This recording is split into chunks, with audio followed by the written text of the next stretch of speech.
आणि यानंतर बातमी उत्तर प्रदेशातनं आहे। समाजवादी पक्षाचं नाव आणि सायकल हे निवडणुकीसाठीचं चिन्ह दोन्ही गोष्टी अखिलेश यादव यांना मिळालेल्या आहेत। निवडणूक आयोगाने हा निर्णय दिलाय। प्रशांत कदम आपल्या सोबत आहेत। प्रशांत, काय माहिती?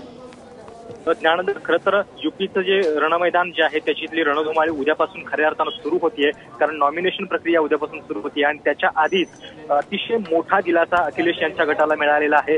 कारण राष्ट्रीय अधिवेशन जे त्यांच्या गटानं बोलवलेलं होतं त्याच्यामध्ये त्यांनी पक्ष तर काबीज केलेला होताच, पण आता या पक्षाचं अधिकृत चिन्ह आणि अधिकृतपणे म्हणजे त्याला आता कायदेशीर मान्यता मिळालेली आहे।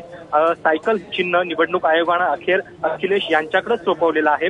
खरं तर जेव्हा हे सगळं बंड पिता आणि पुत्रामध्ये उफाळून आलेलं होतं त्याच्यानंतर समाजवादी पक्षाचे बहुतांश आमदार म्हणजे 229 आमदार सध्या सपाकडे आहेत, त्यातले जवळपास 200 आमदार हे अखिलेश यांच्या दारामध्ये पोहोचलेले होते आणि त्यांनी अखिलेश यांना पाठिंबा जाहीर केलेला होता। त्यामुळे आकड्यांच्या गणितात पाहिलं तर अखिलेश यांची बाजू जी आहे ती साहजिकच वरचढ होती आणि तोच दावा जो आहे तो निवडणूक आयोगानं अखेर मान्य केलेला आहे। मुलायम सिंग हे वारंवार म्हणत होते की मुळामध्ये जे अधिवेशन अखिलेश यांच्या गटानं बोलावलेलं होतं तेच अवैध आहे, कारण रामगोपाल यादव यांना आम्ही पार्टीतून निलंबित केलं होतं आणि ते त्यांना कसं काय अधिवेशन बोलावण्याचा अधिकार आहे। मात्र हा दावा जो आहे तो आयोगानं मान्य केलेला नाहीये। त्यामुळे अतिशय मोठा दिलासा आणि कदाचित याच्यामुळे उत्तर प्रदेशचं जे राजकारण आहे ते पुन्हा एकदा ढवळून निघालेलं आहे।